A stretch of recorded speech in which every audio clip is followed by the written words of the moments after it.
Wanita itu baru saja selesai menstruasi. Para suami hewan berebut ingin memilikinya. Bahkan manusia ular yang paling membenci wanita itu memohon untuk bisa diterima kembali. Namun, karena sebelumnya dia hampir membunuh gadis itu 2 kali, Shen Tang akhirnya hanya memberinya surat cerai. Setelah Sui Yingzhu meninggalkan rumah, Shen Tang segera melupakan hal itu. Kehidupannya setiap hari tidak ada bedanya dengan sebelumnya. Hari ini, Shen Tang menggunakan alasan sakit perut untuk meminta suami rubah berekor 9, Shen Li, datang ke kamarnya dan mengusap perutnya. Padahal sebenarnya dalam hati dia ingin mengambil kesempatan untuk menaklukkan rubah licik ini. Lagi pula misi yang diberikan sistem adalah dia harus menyelesaikan penyatuan dengan salah satu suami. Tingkat kesukaan suami Putri Duyung, Laide, dan suami Elang, Lu Xiao, terlalu rendah. Satu-satunya harapan digantungkan pada rubah ini. Kak Shen, kalau terus mengusap perut begini, apa tidak agak membosankan? Shen Li tersenyum tipis penuh arti. Xiao Tang ingin melakukan sesuatu yang menarik. Mendengar itu, Shen Tang bergegas ingin menambahkan kayu bakar ke dalam api asmara. Tapi tepat saat itu, di benaknya terdengar peringatan sistem. Tuan rumah, saya baru saja menanyakan satu hal. Jika target misi adalah Shen Li, Anda perlu memicu bentuk asli rubah merah ekor 9 milik Shen Li dan menyelesaikan perkawinan untuk memicu misi sempurna. Jantung Shen Tang berdegup kencang. Kau bilang rubah merah ekor 9. Benar, tuan rumah. Bentuk asli Shen Li kemungkinan besar adalah rubah merah ekor 9 dari Kekaisaran Yiyuan. Bentuk hewan mereka lebih besar daripada rubah ekor 9 biasa. Tapi entah karena alasan apa, Shen Li selalu menyamarkan dirinya sebagai rubah ekor 9 biasa dan tidak pernah mengungkapkan wujud aslinya di depan siapapun. Shen Tang tersadar dan memutuskan untuk bertanya secara tidak langsung. Kak Shen, pernahkah mendengar tentang rubah merah ekor 9? Mendengar ini, ekspresi Shen Li terhenti sejenak, tapi sudut bibirnya segera tersungging senyum lagi. Kenapa Xiao Tang tiba-tiba teringat menanyakan hal ini? Aku dengar rubah merah ekor 9 adalah klan rubah paling misterius, jadi aku ingin bertanya apa kau pernah melihatnya. Aku juga hanya pernah mendengarnya, tapi aku hanya rubah ekor 9 biasa dan belum pernah melihat klan rubah merah dalam legenda. Kali ini Shen Tang merasa bingung. Rubah licik ini benar-benar tidak mau terbuka padanya. Mungkin tingkat kesukaannya masih terlalu rendah. Shen Tang berpikir untuk memanfaatkan suasana ini guna menaikkan tingkat kesukaan. Tapi saat dia baru saja mengalungkan lengan ke leher Shen Li dan mendekatkan wajahnya dengan lembut, pihak lain tiba-tiba mengulurkan ujung jari dan menahan bibirnya pelan. Anak pintar, istirahatlah yang baik, aku mau keluar sebentar. Setelah berkata begitu, dia bangkit dan pergi. Shen Tang terpaku di tempat.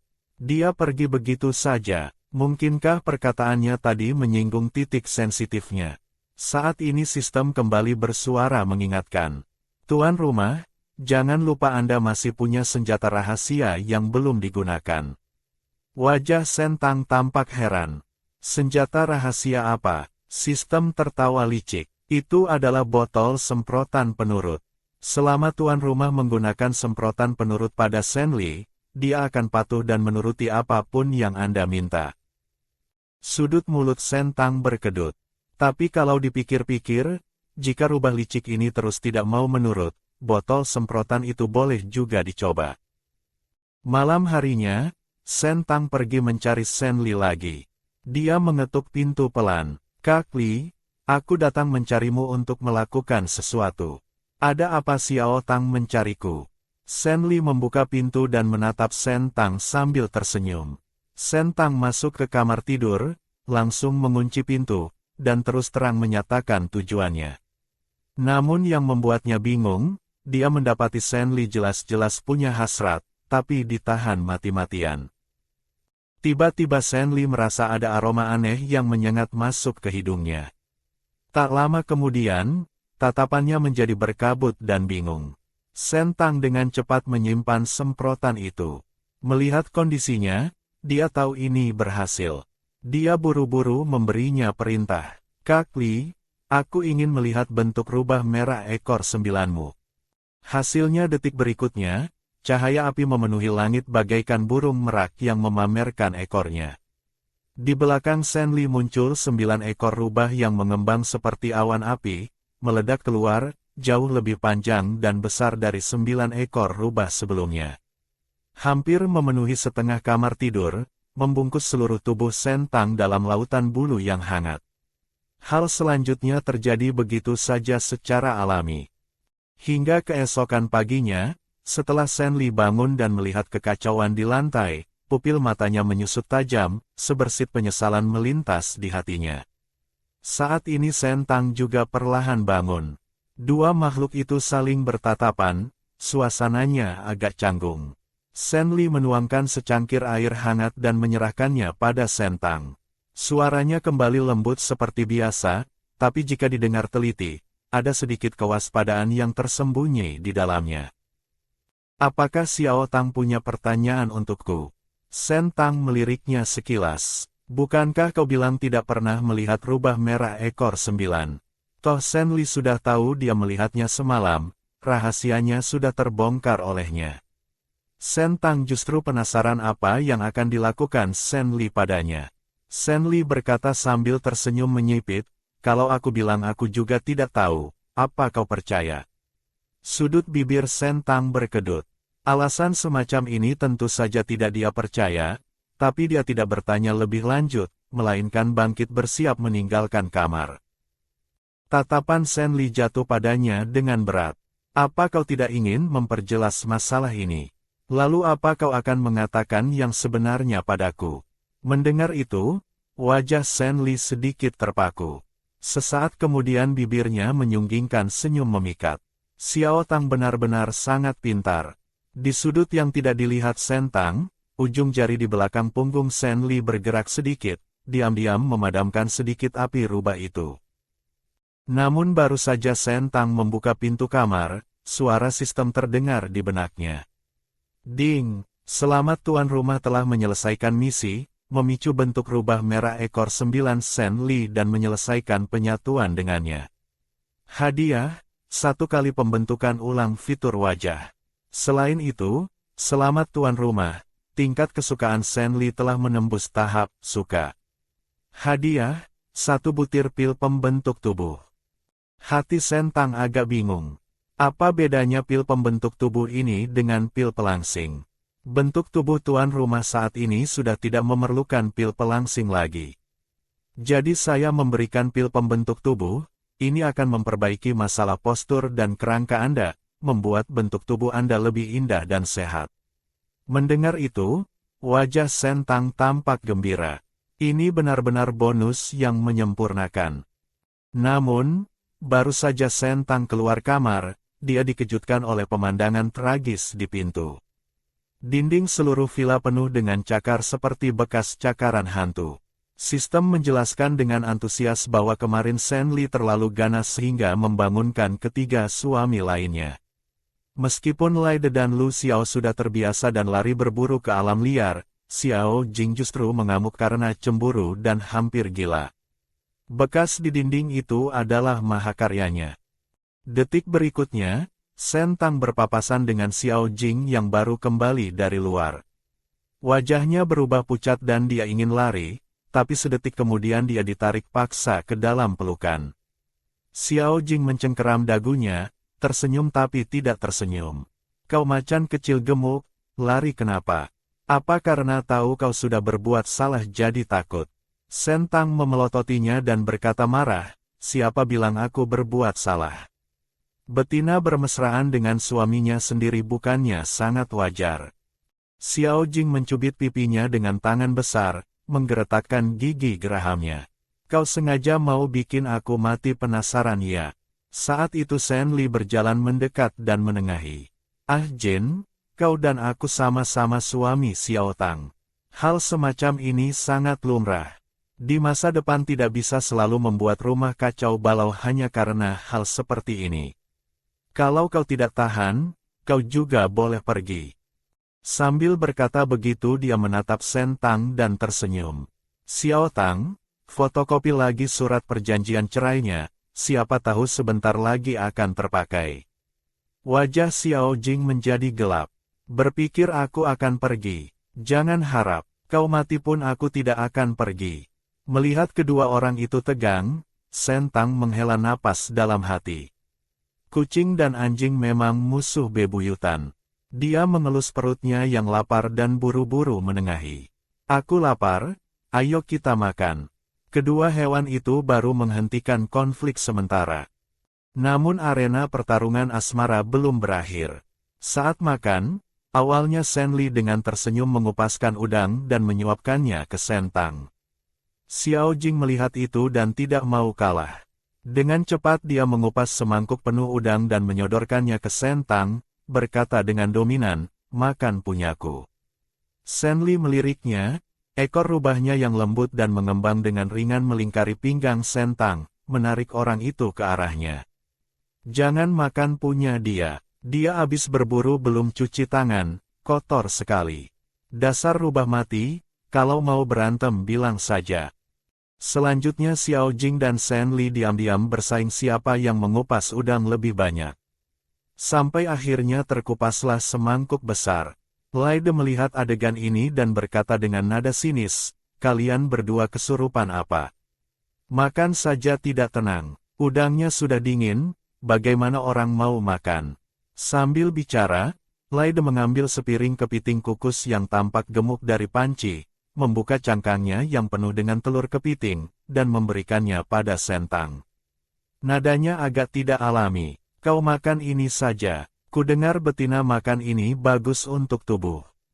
Shen Tang menatap Laide dengan heran. Tidak menyangka Pangeran Duyung yang sombong ini suatu hari rela melayaninya. Xiao Jing dan Shen Li juga berhenti bersaing, serempak mengangkat alis menatap Laide. Lu Xiao juga menoleh, menatap Laide dengan tatapan geli. Laide melihat semua orang menatapnya, wajah tampannya memerah. Kalian makan ya makan saja, melihatku buat apa? Shen Li menopang dagu dengan satu tangan dan tersenyum. Hanya tidak menyangka kau akan mengupaskan kepiting untuk si kecil. Sejak kapan pangeran kecil jadi begitu perhatian? Laide tiba-tiba berdiri, telinganya memerah. Kalian jangan berpikir terlalu jauh. Aku juga suami di rumah ini. Dia sedang masa estrus butuh perawatan, makan makanan bergizi bagus untuk tubuhnya. Lagi pula kalau kalian mau, aku juga bisa mengupaskan untuk kalian. Boleh juga, kupaskan satu untuk kucoba, aku sudah besar begini belum pernah makan kepiting yang dikupas langsung oleh Yang Mulia Pangeran. Dasar macan bau, mimpi saja. Tidak lihat apa kau pantas. Xiao Jing mengangkat alis dengan nada mengejek, begitu saja tidak bisa diajak bercanda. Setelah makan, Shen Tang ingin pergi ke ladang untuk melihat bagaimana pertumbuhan gandum yang ditanam sebelumnya. Xiao Jing tidak menemukan kesempatan untuk mencari perhatian di meja makan, jadi melihat Shen Tang mau keluar, dia langsung berubah ke wujud aslinya dan berjalan ke depannya. Aku gendong kau ke sana. Tapi baru saja Shen Tang mau naik ke punggungnya, dari depan berjalan sosok merah menyala yang elegan.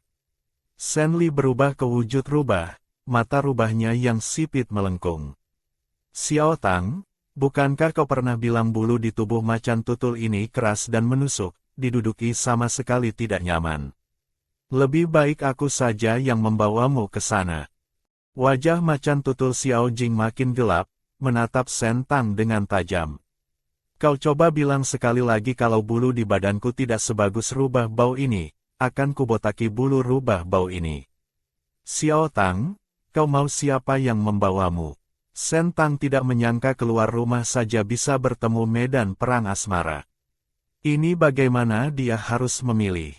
Meskipun duduk di rubah memang lebih nyaman, tapi kalau memilih rubah, dia akan menyinggung hati Xiao Jing. Setelah menimbang-nimbang, Shen Tang mengangkat alis dan berkata, tidak usah kalian gendong, aku jalan sendiri saja. Kebetulan aku kekenyangan, sekalian jalan untuk mencerna makanan. Setelah berkata begitu dia tidak melihat keduanya lagi, berbalik dan berjalan. Namun detik berikutnya, ekor macan tutul yang tebal dan panjang langsung melilit pinggangnya. Kemudian Sentang jatuh duduk di punggung macan tutul. Dalam sekejap mata sudah melesat beberapa ratus meter jauhnya. Sudut mulut Senli berkedut, malas berurusan dengan macan tutul yang otaknya cuma satu jalur ini. Dengan santai dia berjalan mengikuti. Saat macan hitam itu melewati sebuah lembah, tiba-tiba sistem membunyikan alarm darurat. Ada bahaya mendekat, tuan rumah cepat menghindar. Segera setelah itu Sentang mendengar suara batu besar menggelinding. Tubuhnya belum sempat bereaksi, Xiao Jing seketika berubah menjadi wujud manusia dan menjatuhkannya ke tanah. Sebuah batu besar melindas tempat mereka berada tadi. Tapi tepat saat Sentang mengira baru saja lolos dari maut, di benaknya kembali terdengar peringatan darurat sistem. Gawat, tuan rumah cepat menghindar. Di semak-semak ada ular berbisa. Reaksi Xiao Jing lebih cepat selangkah, melindungi Sentang di belakangnya, merobek seekor ular berbisa yang melesat menyerang menjadi beberapa potongan dan membuangnya ke tanah. Senli yang datang menyusul di belakang juga melepaskan semburan api, membakar dua ular berbisa yang menyerang Sentang dari belakang menjadi abu. Tapi tiba-tiba Sentang mengerang kesakitan, tubuhnya lemas hampir jatuh ke tanah. Xiao Jing dengan sigap memeluknya, membungkuk dan bertanya cemas, ada apa? Betis kiri sakit sekali, sepertinya digigit sesuatu. Xiao Jing tidak sempat berpikir banyak, segera berjongkok dan menyingsingkan celana kiri Sentang. Terlihat di betis Sentang entah sejak kapan ada serangga hitam masuk, menggigit dagingnya. Belum sampai setengah menit, daging itu dengan cepat berubah hitam, jelas beracun. Xiao Jing buru-buru menepis serangga hitam itu ke tanah dan menginjaknya sampai lumat.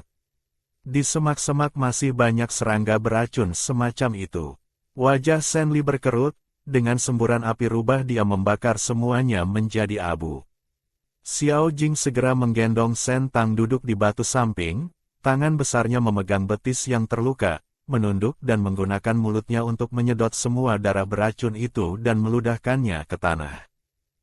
Melihat Xiao Jing rela menggunakan mulutnya sendiri untuk menyedot racun, hati Sentang sedikit tersentuh. Macan tutul ini saat suka dan tidak suka benar-benar seperti dua orang berbeda. Dia mendongak menatap langit, matanya penuh kecurigaan.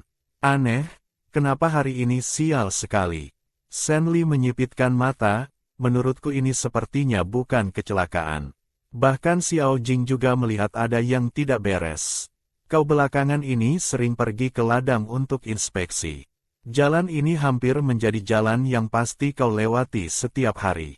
Jika ada orang yang sengaja memasang jebakan di jalan ini sebelumnya, itu masuk akal. Sentang terbelalak. Bukannya segerombolan hewan buas yang mau mencelakaiku waktu itu sudah dibereskan Xiao Jing. Masak masih ada yang lolos. Hanya bisa dibilang dugaan, belum bisa dipastikan sepenuhnya. Wajah Xiao Jing dingin dan berat. Selama waktu ini hati-hati, setiap kali kau keluar sebaiknya ada orang yang menemani. Setelah bicara dia langsung menawarkan diri. Menurutku aku sangat cocok. Kalau bicara aspek lain, aku mungkin sedikit kalah dari rubah mati ini. Tapi kalau bicara daya reaksi, rubah mati yang tumbuh besar di manja di istana ini pasti tidak bisa menandingiku. Kau membiarkan dia di sisimu tidak ada gunanya, lebih baik biarkan aku mengikutimu. Senli melirik Xiao Jing datar, tidak membantah ucapan macan tutul itu. Macan ini berkata jujur, meskipun otak Xiao Jing agak lurus, tapi soal daya reaksi dan kekuatan tempur, jarang ada orang yang bisa mengalahkannya. Sentang masih tidak terlalu ingin berpikir ke arah yang buruk, lebih ingin percaya kejadian hari ini adalah kecelakaan. Namun keesokan harinya, saat Sentang pergi ke pasar untuk membeli barang, dia hampir tertimpa papan semen yang longgar dari lantai atas. Kalau bukan karena Xiao Jing sigap mendorongnya, mungkin nyawa Sentang sudah melayang. Kali ini Sentang bisa 100% yakin, pasti ada orang yang diam-diam merencanakan untuk mencelakainya. Malam harinya, Sentang dan para suami duduk di ruang tamu mendiskusikan rencana penanggulangan. Pembunuh kali ini jauh lebih pintar daripada gerombolan yang dimusnahkan Xiao Jing sebelumnya.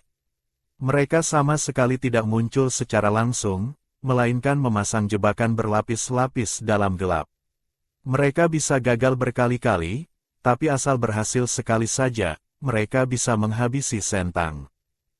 Shen Li berkata lembut, "Xiao Tang, tidak masuk ke sarang harimau tidak akan dapat anak harimau. Kalau ingin membuat mereka muncul, sepertinya harus sengaja memperlihatkan sedikit celah." "Aku mengerti." Sentang berpikir sejenak lalu menemukan rencana yang bagus. Dia tahu di kota hijau ada sebuah rumah makan yang bisnisnya selalu bagus. Selama setengah bulan berikutnya, Sentang setiap hari membawa sekumpulan anak hewan gelandangan untuk makan siang di sana. Kombinasi betina dan anak-anak yang terlihat tidak berbahaya, pembunuh yang waspada pun seharusnya akan menurunkan kewaspadaannya. Dan sekarang, anak-anak hewan kecil yang awalnya penuh niat jahat pada Sentang, setelah bergaul lama, rasa antipati mereka terhadap Sentang juga sudah hilang. Hari ini, Sentang yang tidak ditemani suami sedang membawa beberapa anak serigala makan di meja. Tiba-tiba seekor anak serigala yang sedang memegang dendeng berhenti bergerak, mengendus-endus hidungnya, dan berbisik, "Kak Sen, aku mencium aroma asing." Aroma ini sebelumnya tidak pernah muncul di kota hijau. Sentang melihat ke arah yang mereka katakan, alisnya berkerut. Aroma asing yang mereka cium berasal dari seorang pelayan. Seekor anak macan tutul dengan wajah ketakutan berkata lirih, "Kak Sen, aku tahu pelayan ini." Dia masih berwajah sama, tapi aura di tubuhnya berubah menjadi orang lain. Mendengar ini Sentang juga merinding, bulu kuduk di sekujur tubuhnya berdiri. Kaum hewan bisa menggunakan banyak cara untuk menyamarkan penampilan, tapi aura di tubuh setiap orang itu unik, sangat sulit dipalsukan. Pelayan ini pasti bermasalah. "Nona, makanan yang Anda pesan sudah datang." Pelayan itu berjalan ke depannya. Saat dia mendekat, telapak tangan Sentang bergerak sedikit, mengendalikan duri tanah yang mencuat dari lantai menusuk ke arah paha si pelayan. Pihak lawan seketika melompat menghindar. Daya reaksi seperti ini, sepertinya dia jelas bukan pelayan rumah makan biasa. Menyadari dirinya terbongkar, wajahnya tiba-tiba menjadi bengis, mencabut belati dari pinggangnya. Dia menebas ke arah pelanggan di sekitarnya, membuat mereka panik dan lari berhamburan. Sementara itu, di pohon besar di samping rumah makan, terlihat sosok tinggi tegap. Xiao Jing duduk setengah berjongkok di atas pohon, satu tangan memegang batang pohon, mata emasnya yang dingin menatap tajam ke bawah. Di atap tidak jauh dari situ, duduk dua sosok di kiri dan kanan, masing-masing adalah Shen Li dan Laide. Di langit terdengar suara pekikan tajam, elang elit berputar-putar di udara, mengepung lokasi kejadian. Tiba-tiba para suami melihat Sentang berlari keluar dari rumah makan. Di belakangnya ada seorang pelayan yang mengejar tanpa henti. Tepat saat pelayan itu melompat di udara hendak menusuk punggung Sentang, Xiao Jing melompat turun dan menendang orang itu hingga terpental beberapa meter.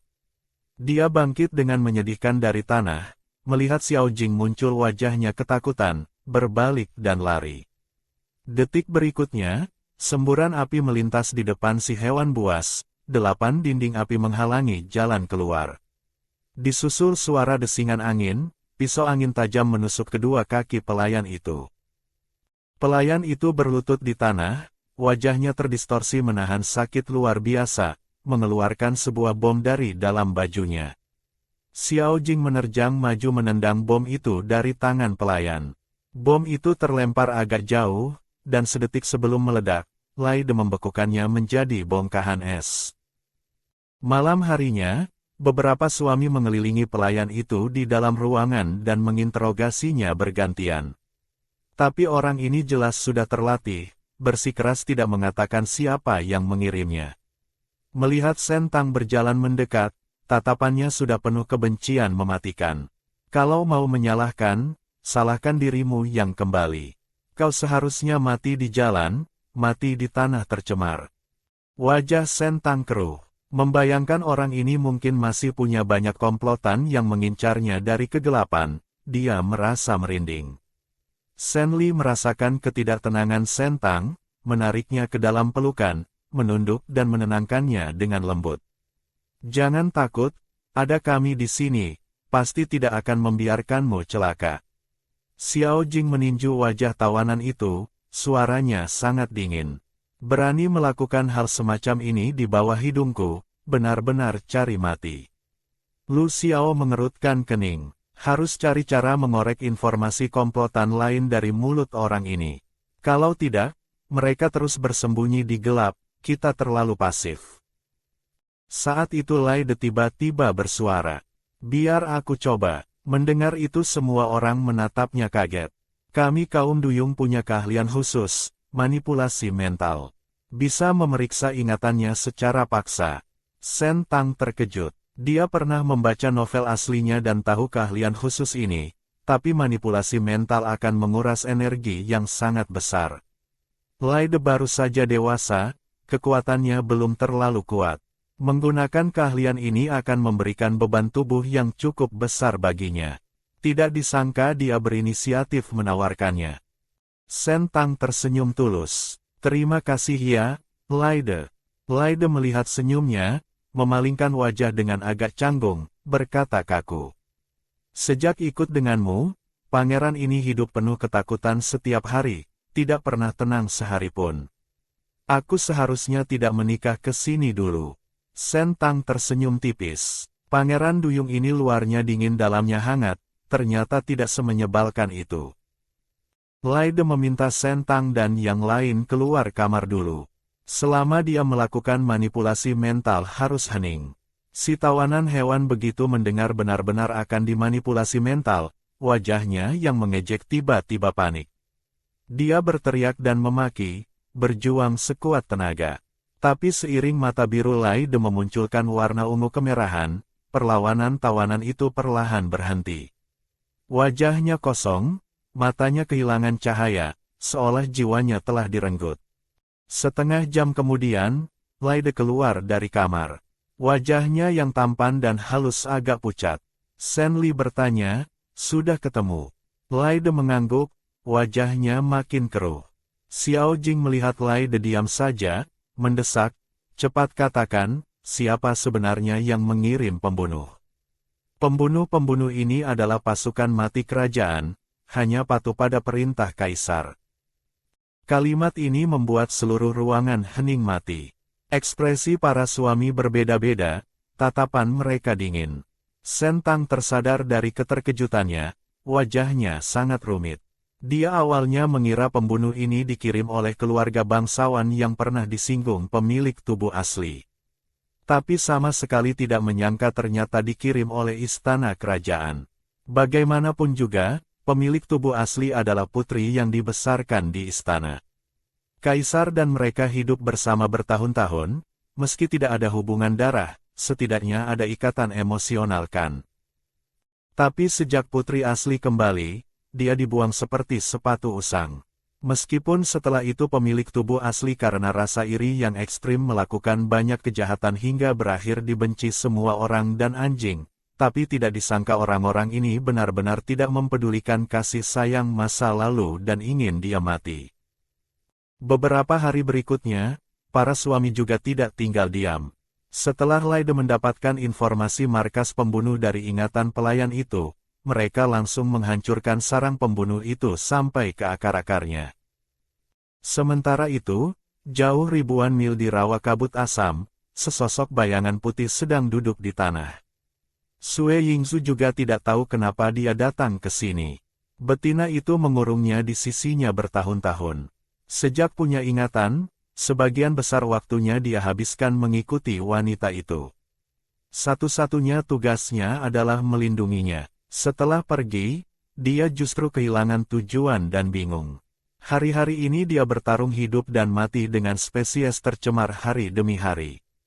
Kini kekuatannya samar-samar sudah menembus tingkat 9, tapi tubuhnya sudah penuh luka.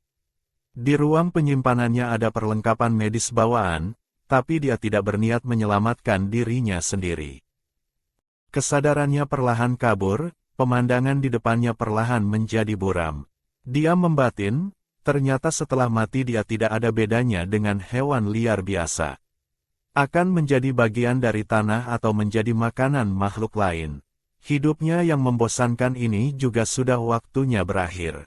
Di saat-saat terakhir sebelum kesadarannya hilang, tiba-tiba di pandangannya menerobos masuk sesosok bayangan yang cantik dan anggun. Di sisi Sentang, baru beberapa hari setelah membereskan organisasi pembunuh, tiba-tiba dia menerima kabar datangnya utusan dari Kekaisaran. Katanya ingin menjemput Sentang kembali ke istana kerajaan. Sentang hampir memaki. Sekelompok orang munafik ini, belum lama mengirim pembunuh untuk membunuhnya, tiba-tiba berbaik hati menjemputnya kembali ke istana. Pasti ini pesta Hongmen, jebakan. Shen Li menatap wajah Sentang yang berubah-ubah, menjelaskan dengan lembut. Aku dengar sebulan lagi adalah upacara pelantikan Putri Shen Li. Istana tiba-tiba mengirim orang menjemputmu kembali, kemungkinan besar demi acara ini. Upacara pelantikan pemeran utama wanita ternyata mengundangnya hadir. Apa kepala mereka habis ditendang keledai? Shen Li, bilang saja aku sakit, tidak bisa bertemu orang. Bantu aku mengusir utusan-utusan di luar itu. Baiklah, Anda istirahat saja, aku akan memberitahu mereka. Setelah Shen Li keluar, dia berkata pada utusan di halaman, Putri akhir-akhir ini terkena angin dingin, tidak cocok kembali ke kota kerajaan. Masalah ini bicarakan lagi nanti saja. Para utusan melihat ke arah dalam rumah, wajah mereka mengejek. Cih, berpura-pura, lihat saja dia bukan sakit, tapi tidak berani keluar menemui orang kan. Benar, kudengar waktu dia kembali dari tanah tercemar tahun itu, dia berubah menjadi wanita gemuk, jelek, dan berperut buncit. Wajahnya seperti hantu, melihatnya saja bikin mual. Saat Xiao Jing lewat dan mendengar ejekan mereka, wajah tampannya menjadi gelap. Dia melangkah lebar maju dan melayangkan tinju keras ke wajah utusan yang tertawa paling keras. Siapa yang berani memaki lagi, aku hancurkan wajah kalian sekarang juga. Tulang rahang bawah utusan itu langsung hancur, mati rasa. Dia ketakutan dan berteriak-teriak seperti babi disembelih. Xiao Jing meregangkan jari-jarinya sambil tersenyum sinis. Aduh, dari mana datangnya monster jelek ini? Wajahnya lebih seram dari hantu, benar-benar bikin aku tidak nafsu makan. Utusan lain ketakutan sampai kakinya lemas, tidak bisa bicara. Sentang yang duduk di dalam rumah melihat kejadian di luar jendela, hatinya terkejut. Tidak menyangka Xiao Jing langsung main tangan. Lalu teringat kata-kata sinis para utusan itu, wajahnya menjadi gelap. Kalau istana benar-benar tulus mengundangnya kembali, utusan-utusan ini tidak mungkin begitu meremehkan. Setidaknya mereka harus pura-pura hormat. Tapi mereka malah tanpa ragu bersikap sombong, seolah memperlakukan pelacur yang bisa ditindas siapa saja. Sentang makin yakin ini adalah pesta Hongmen yang disiapkan istana. Tapi pihak kota kerajaan sepertinya masih terpaku pada kesan pemilik tubuh asli yang gemuk dan jelek, tidak tahu kalau dia sekarang sudah berubah cantik. Sentang meraba pipinya yang halus, dan tiba-tiba menebak niat pemeran utama wanita, Shen Li. Di upacara pelantikan akan hadir banyak bangsawan ternama dan utusan negara asing. Jika pemilik tubuh asli mempermalukan diri di momen penting seperti itu, dia akan mengalami kematian sosial total. Shen Li ingin menghancurkan reputasinya dan memaksanya mati. Dulu sikap Sentang terhadap pemeran utama wanita ini adalah menghindar sebisa mungkin. Tapi sekarang sadar pihak lawan sama sekali tidak mau melepaskannya. Kalau begitu, dia justru tidak akan bersembunyi. Dia akan berhadapan langsung dengan pemeran utama wanita legendaris ini. Sentang menyipitkan mata, sebuah rencana muncul di hatinya. Dia memanggil Laide dan berkata, bantu aku beritahu para utusan itu, besok kita berangkat kembali ke kota kerajaan. Lai De terkejut. Kau sudah pikir masak-masak mau kembali? Bagaimanapun juga, itu tempat aku lahir dan dibesarkan. Cepat atau lambat harus kembali. Malam itu juga, Sen Tang menggunakan kesempatan terakhir pembentukan ulang 5 indera untuk membuat hidungnya mancung dan indah. Seluruh wajahnya seketika menjadi jauh lebih berkelas dan halus, auranya juga naik 1 tingkat. Ding! Selamat tuan rumah, nilai penampilan bertambah 60. Memperbarui informasi pribadi tuan rumah. Tuan rumah, Sen Tang. Usia, 20. Penampilan, 75, menawan. Sosok, 131 jin. Keahlian, kekuatan spiritual 15S, elemen tanah, teknik pemeliharaan, kekuatan penyembuhan tingkat dasar. Sen Tang cukup puas. Masih ada 1 butir pil pembentuk tubuh yang belum digunakan. Dia berencana menggunakannya sebelum upacara pelantikan, memberikan kejutan besar untuk pemeran utama wanita. Sen Li ingin dia mempermalukan diri, dia justru akan memanfaatkan kesempatan ini untuk tampil memukau dan merebut sorotan Sen Li. Saat Sen Tang keluar kamar, dia berpapasan dengan Sen Li yang baru kembali dari luar. Saat tatapannya jatuh ke wajah Sen Tang, langkahnya terhenti, matanya berkilat kaget. Xiao Jing yang mengikuti di belakang juga mengangkat alis. Aneh, kenapa rasanya hidung si macan kecil gemuk ini makin mancung? Dia dengan penasaran mendekat dan mencubit hidung Sen Tang. Sen Tang hampir kehabisan napas. Dia menepis cakar Xiao Jing. Macan mati, kumat lagi ya. Kau macan kecil gemuk ini benar-benar aneh, kenapa makin lama makin cantik? Kalian menghalangi pintu ribut-ribut apa sih? Saat itu Lai De juga berjalan mendekat. Saat tatapannya jatuh ke wajah Sen Tang, dia tiba-tiba terpaku. Betina ini, kenapa sepertinya jadi tambah cantik lagi? Ding, selamat tuan rumah, tingkat kesukaan Lai De bertambah 10. Sudut bibir Sen Tang berkedut. Ikan duyung ini benar-benar memuja wajah. Berhari-hari tidak lihat kesukaannya naik, begitu melihat dia jadi cantik, kesukaannya langsung melonjak. Melihat pipi Lai De yang agak memerah dan bengong, Sen Tang tiba-tiba punya ide jahat. Dia maju 2 langkah ke arah Lai De, jarinya dengan ringan menyapu dagu Lai De yang indah. Melihat begitu terpesona sampai tidak rela berkedip, jangan-jangan kau jatuh cinta padaku ya? Lai De tersadar, marah karena malu. Betina yang lebih cantik darimu pangeran ini sudah lihat banyak. Jangan terlalu percaya diri. Oh ya, tapi gayamu ini jelas-jelas seperti orang yang isi hatinya ketahuan lalu marah karena malu. Tutup mulutmu. Lai De langsung membekap mulut Sen Tang. Telinganya yang tersembunyi di balik rambut merah padam sampai meneteskan darah. Telapak tangannya menempel erat di bibir lembut Sen Tang. Lai De tidak pernah tahu bibir betina bisa selembut itu, bergesekan ringan di telapak tangannya menimbulkan rasa gatal yang aneh. Merasakan suasana makin aneh, Xiao Jing yang berwajah gelap menarik Sen Tang kembali. Nadanya tidak ramah, cepat kembali bereskan barang, kalau tidak besok tidak keburu. Hati Sen Tang kesal setengah mati. Macan bau ini bisanya cuma merusak kesenangannya. Setelah mereka semua pergi, Lai De menunduk menatap telapak tangannya. Teringat ucapan Sen Tang, wajah tampannya menjadi aneh.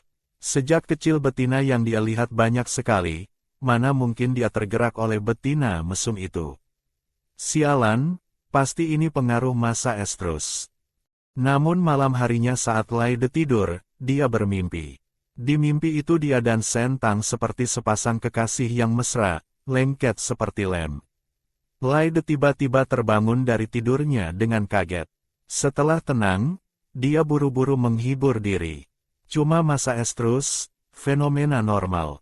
Tahan sedikit pasti lewat, tidak apa-apa. Keesokan harinya, Sen Tang bangun dan turun ke bawah. Melihat Sen Li dan yang lain sudah duduk di sofa menunggu, tas besar dan kecil sudah dikemas. Sen Tang melirik dan melihat wajah Lai De yang kuyu. Dia bertanya penasaran, kau semalam tidak tidur nyenyak. Laide meliriknya, menghindari tatapannya, mengambil barang bawaan dan berjalan cepat keluar. Sentang terpaku di tempat, heran. Baru lewat semalam ikan ini kumat lagi. Sentang melihat sikap Laide yang dingin dan menjauh, mengira orang ini diam-diam menurunkan tingkat kesukaan lagi. Hasilnya saat dicek di antarmuka sistem, tidak disangka tingkat kesukaannya bukan hanya tidak turun, tapi naik 10 poin lagi dibanding kemarin. Ini benar-benar membingungkan. Saat Sentang hendak keluar dari halaman, dia tiba-tiba teringat sesuatu. Segera dia mengambil jubah tebal berwarna abu-abu kusam dari ruang penyimpanannya dan memakainya. Seluruh tubuh tertutup rapat, hanya menyisakan sepasang mata jernih yang memikat. Lagi pula kalau ingin menamparkan wajah mereka nanti, sekarang dia belum boleh mengungkapkan fakta bahwa dia sudah jadi cantik. Para suami melihat penampilannya, tentu tahu apa yang dia pikirkan, jadi tidak berkomentar apa-apa. 3 hari kemudian mereka tiba di kota kerajaan. Baru saja sampai di gerbang utama istana, terdengar suara bentakan yang memekakkan telinga. Sentang, kau masih punya muka untuk kembali. Sentang mengerutkan kening menatap pria muda yang berjalan dengan amarah meluap-luap. Dalam hatinya muncul rasa aneh. Sentang adalah anak yatim piatu yang diadopsi kaisar dan permaisuri. Di permukaan diberi gelar putri kedua, tapi sebenarnya hanya nama tanpa kuasa. Sedangkan Sensu ini adalah pangeran pertama, anak kandung permaisuri. Saat kecil dia benar-benar menyayangi pemilik tubuh asli sebagai adiknya. Tapi sejak Senli, putri asli, datang ke istana, segalanya berubah. Dia tidak hanya memberikan semua kasih sayang yang dulunya untuk pemilik tubuh asli kepada Senli, tapi juga di bawah hasutan sengaja atau tidak sengaja dari Senli, dia memandang pemilik tubuh asli dengan kacamata berprasangka. Menganggap apapun yang dilakukannya salah. Dalam hatinya dia sangat membencinya. Pernah sekali jelas-jelas Senli yang tidak sengaja memecahkan vas kesayangan permaisuri, tapi Sensu seperti buta, membentak dingin menyuruh pemilik tubuh asli berlutut minta maaf. Kejadian seperti itu tak terhitung banyaknya. Setelah mengingat itu, Sentang menatap pria yang marah itu dan tersenyum. Kenapa aku datang ke sini? Bukankah kau seharusnya tanya pada ayah, ibu, dan adikmu yang baik itu?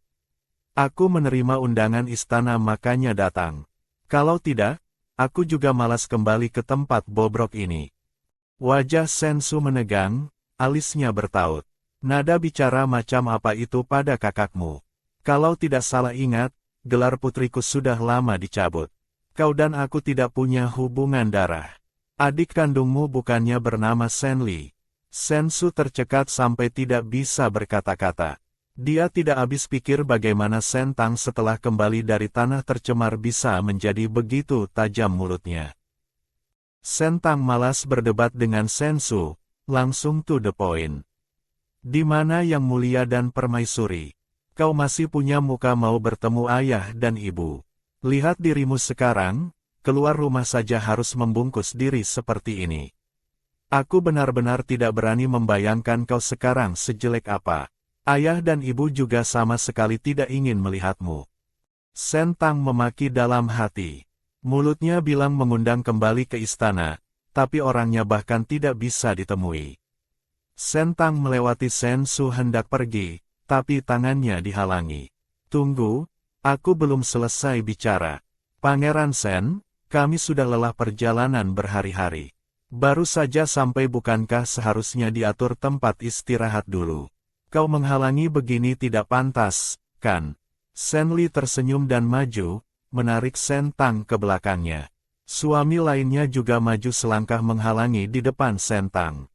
Sensu menatap wajah mereka dengan dingin. Terutama saat melihat Senli, wajahnya makin tidak ramah. Seorang yatim piatu yang entah dipungut dari mana, berani duduk sejajar dengannya. Rubah licik ini tidak mati di tanah tercemar sungguh keberuntungan baginya. Aku yang terlalu terburu-buru. Kalian pergilah istirahat dulu. Sensu mendengus dingin, berbalik dan pergi. Tapi saat pelayan membawa Sentang dan yang lain ke halaman yang disiapkan untuk mereka, wajah Sentang langsung hitam. Ini adalah halaman paling bobrok di istana. Sama persis spesifikasinya dengan halaman untuk budak. Xiao Jing langsung memaki marah, inikah tempat bobrok yang disiapkan istana untuk kita? Pelayan yang menuntun jalan berkata dengan nada mengejek, ada tempat tinggal saja sudah untung, masih pilih-pilih. Kalian pikir dia sekarang masih Tuan Putri? Wajah Sentang masam, baru saja dia mau bicara, dari samping terdengar suara jernih. Tidak kusangka kekaisaran Yehui kalian ternyata semiskin ini. Pelayan itu seketika terpaku, dengan wajah muram menatap Lai De yang bicara. Istana ini dibangun memang cukup tua dan kecil. Menjamu tamu terhormat bahkan tidak bisa mengeluarkan halaman yang layak. Kalian bilang saja dari awal, kalau tahu kekaisaran Yehui semiskin ini, pangeran ini tidak akan menikah ke tempat pelosok miskin begini. Sambil bicara Lai De menatap wajah pelayan yang makin membiru, bibirnya menyunggingkan senyum mengejek. Benar-benar kasihan kaisar, permaisuri, dan tuan putri negara kalian yang terhormat harus tinggal di tempat miskin begini. Setiap hari jangan-jangan makan sayur sisa yang sudah basi ya. Pelayan itu dimaki sampai wajahnya jelek dan tidak bisa membalas kata-kata. Halaman di istana banyak sekali. Sengaja mengatur Sentang di halaman rusak ini tujuannya untuk menghina. Tapi kalau mereka sekarang menggantinya, bukankah sama saja membongkar niat busuk itu? Sesaat dia serba salah, tiba-tiba terdengar suara lembut dan merdu. Lancang sekali, bagaimana bisa menjamu tamu terhormat seperti ini?